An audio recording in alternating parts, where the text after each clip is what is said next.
Welcome to this edition of Trader Talk TV. Today we've got Alex from Zeotap in the office. Alex, thanks for coming in today. No, my pleasure. And we've talked about the ID conundrum for the industry as we move into the privacy first era. And we had Index on recently talking about the publisher perspective. So today we're going to talk about the brand perspective because it is a very important source of all sort of marketing spend in the market. And it's important to know what the brands are going to do in this new era because it is the privacy first era.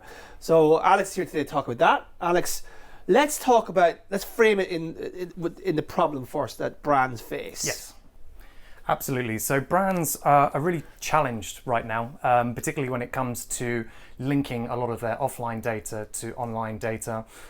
We touched upon this in various kind of other conversations that we've had, but notably what other Trader Talk TVs have alluded to, that there are so many different currencies, so many different ecosystems that are conflicting, that it's very difficult to create linkage between each of those because each of the different identifiers or the data provision in that is extremely different from one another. Therein lies the conundrum itself. A lot of brands are really struggling of actually using the right data at the right time to talk to the right people. So when it comes to people-based marketing, it's nigh on impossible to use a single platform to be able to do exactly what they're wanting to do. Most brands have got 2-3 key things that they're really looking to do moving forward. And it actually comes back to really basic marketing tactics. It's understanding more about your customers so that it can inform your marketing moving forward as well. If you can understand more about your current customers, then arguably you're going to get better ROI and be more efficient with your marketing moving forward. So this is the problem you set out here. Correct. Let's talk a wee bit about that because obviously, as you pointed out, there is a ton of disparate data points that you have to kind of interpret and ingest and activate at the same time. So talk us through that process here and how you guys work in that sort of value chain. Of course. So we talk upon identity being that kind of key denominator or that key linkage now that is the missing part, and there are lots of different identity graphs across lots of different platforms, but that really makes it difficult for brands to work. Brands, typically the ones that we're speaking to and from what you'll read in kind of the broader industry press as well, there are 3 really simplistic things that brands are looking to do. One, it's ensure that they are decreasing their churn rates. Many of the brands have propensity models to kind of understand when and where people are coming in and maybe ducking out or maybe moving completely away from them from a loyalty perspective. The second piece of that is actually loyalty itself, is when do we talk to our customers at the right time to make sure that we can retain them within the ecosystem, but how can we utilize that knowledge of our churn prevention and also when we're talking to our customers, how can we utilize that to identify new customers? Now, those 3 things sound pretty simplistic, and actually most CMOs or people that work within CRM systems have got a huge amount of data on their current customers. However, it sits offline, and trying to link that to an identity graph becomes pretty difficult. So where our brands have their own CRM system, and that could be large businesses like a Salesforce or very small businesses where it might even exist within an Excel sheet, for example. Each of these people or brands will have lots of information on their customers. They will typically have phone numbers, email addresses, shopping behaviors, interests, intents, all linked back to profiles, which is fantastic to tell them exactly about who their customers are. Yeah. Linking that into a digital ecosystem is extremely difficult. Even if they have got a really good DMP or CDP, but if we concentrate mainly on a DMP, there's lots of identity, there's lots of information about people and people's individual identifiers. So be that their smart TVs, be it their desktop behavior, be it their mobile devices based on cookies or the device type as well. Linking these to known consumer behavior is extremely difficult.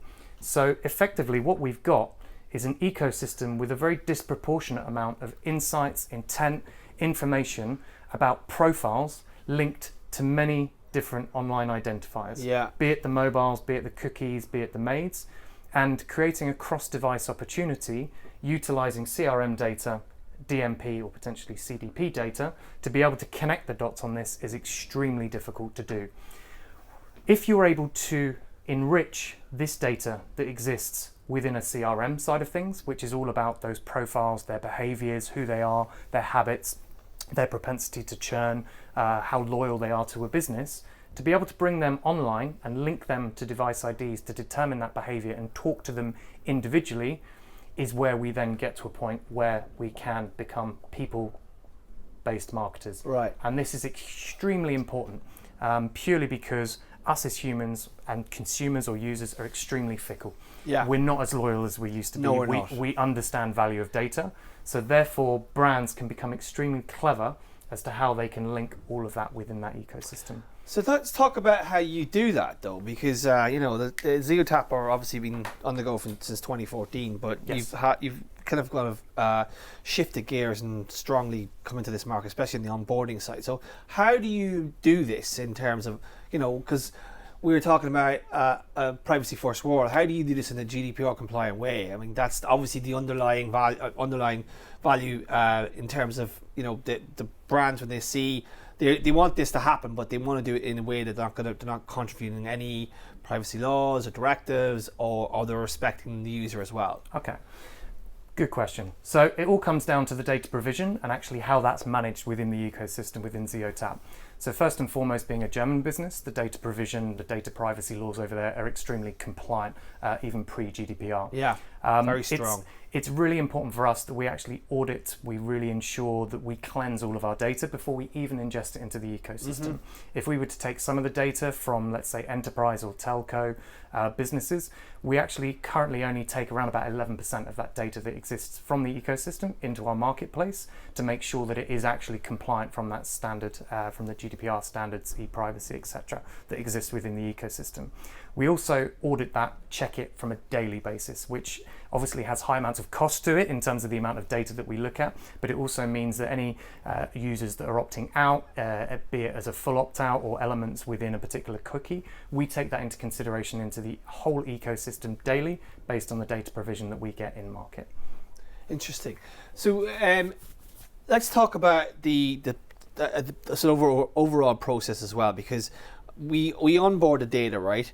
Now I talk about the activation. So what's the value of bringing that into the digital ecosystem, right? Because we talk about onboarding as a sort of a catch-all, and it's the great sort of vision of the industry, like take on my onboarded. But let's talk about how you get that data into the ecosystem and what you can do after that. Absolutely. So I come back to that point of what is extremely important to brands at the moment, and it's this. If they can understand more about their first-party data, it means they can be more efficient with their marketing tactics because they know much more about their customers in the first place. The key point before we even get to that is understanding actually the data quality that needs to be utilized and harmonized in order to get the best out of that activation strategy that is within that kind of ad tech ecosystem of platform activation, channel activation, etc. So what's super important to understand from an ecosystem perspective is if you are working with a partner to bring that data online, you really need to make sure that that has a very blended approach, that it's audited, and we go back to that point that it is compliant, that it's looked at, that it's checked on an ongoing basis, not just done once or twice a year. What that means is that you can then bridge the gaps between the two worlds of that offline data, linking it to online data, and providing opportunities to learn more about that as well. The way that we do that is to link to the business's CRM. Typically that's done in its simplest form as a hashed email or a hashed phone number, very similar to how we spoke about with Index Exchange as well. And typically that's done in SHA-1, MD5, SHA-256 compliancy, and also in 3, if not 6 different iterations to really make sure that it is anonymizing that user. What we're then able to do is match that to known users in the Zeotap ecosystem. So we have around about 25 million users within the UK ecosystem, each of which has around about 25 to 30 different identifiers that we spoke about here to make sure that these are individual people that we're able to ascertain as well. And where are you getting that specific data point from, or data point, so to say? So that data provision is effectively split up into 3 different layers. So that is from socio-demographic sources. So that is typically telco businesses, enterprise businesses, credit reference agencies, car ownership clubs, anything that is ID verified or self-declared that will tell me about you as an individual. Yeah. Opted in users only.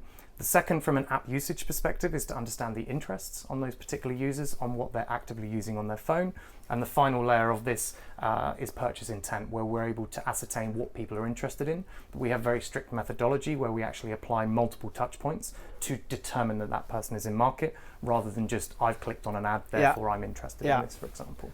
So the next thing is the insights that you can offer then. Correct. So that data provision that we just spoke about from all those different layers, once we've matched to those brand CRM and can link them to Zeotap users within the ecosystem, we're then able to provide those insights on those particular users as well.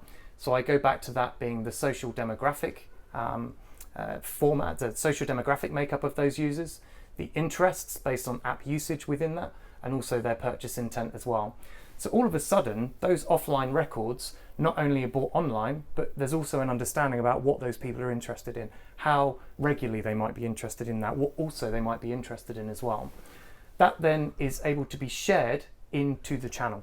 That can be Facebook, programmatic, a particular publisher on its own, or push back to a client's DMP or CDP, or even directly back into the CRM. What that means is with this information, we can actually enrich that client's data. So all of a sudden, that people-based information on the graph that we've created here can start to fill the gaps on exactly what that brand is looking to do.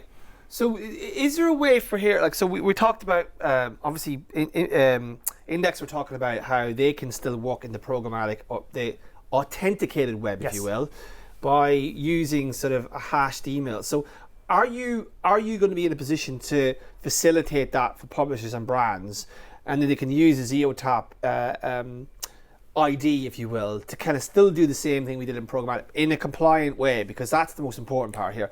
We must iterate this privacy first, always in ad tech, always, right? We're not the bad guys anymore, we're the good guys. So you're able to do this in a compliant way and be able to do the same things we did before in terms of like cookie matching, not cookie matching, but ID matching, frequency capping, measurement, targeting in a compliant way. All of the above, exactly that. So any offline or online identifier, be it from different channels, be it from web usage or be it from CRM systems, we're able to ingest any of those individual data points. We're able to match that to Zeotap known users and then export that or output that based on those known users to any additional channel from that as well. That can include DMP enrichment, so things like Oracle, Adobe, Newstar, Salesforce, but also push to specific channels where there might also be matches based on things like Google, Trade Desk, AppNexus, Adform, just to name a few. And you're kind of like the Switzerland of the ecosystem. You don't really have a dog in the game in terms of the media business, right? You see yourself as a facilitator as opposed to like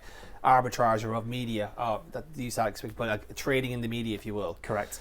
We see ourselves effectively as Europe's largest people graph that is able to provide insights, enrichment and extension to offline data to inform this and make really good sort of key value for brands to be able to activate that, but also offer deterministic targeting to ensure that people like media agencies can actually be better in terms of who they're talking to with the media to drive better efficiencies in terms of ROI media spend. And obviously in a post-cookie world, this makes a ton of sense. So how do you think things will go, Alex, in terms of where we go as an industry? You think that we'll solve this ID conundrum in the compliancy first way?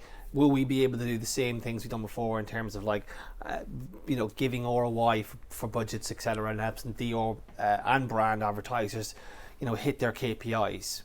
Absolutely. I think identity is always going to be a very kind of hot topic, and I think it's always going to be quite a sensitive topic, just purely because users or customers now are so privy as to the kind of value that their data has and what it actually means in terms of the footprint. Will we ever find a full unique solution? I think that's going to be very dependent on the big hitters in the market and what they're doing with the information that they hold on users and potentially what their product or software development would be. But I think there's already people in market that are starting to help brands do this. Absolutely. So you think that this will help the 20%, if you will, the rest of the industry outside of Facebook, Google, and Amazon? We'll be able to do the same things they can do, but probably in a better way and better context and better inventory. Absolutely. Alex, thank you very much, and we'll no doubt see more of this in the next couple of months, because obviously we're going to be looking more at ID as we go forward in terms of all the events we're doing for the rest of the year. So Alex, thanks for your time. No worries, thank you. And that was Trader Talk TV, and we'll see you next time.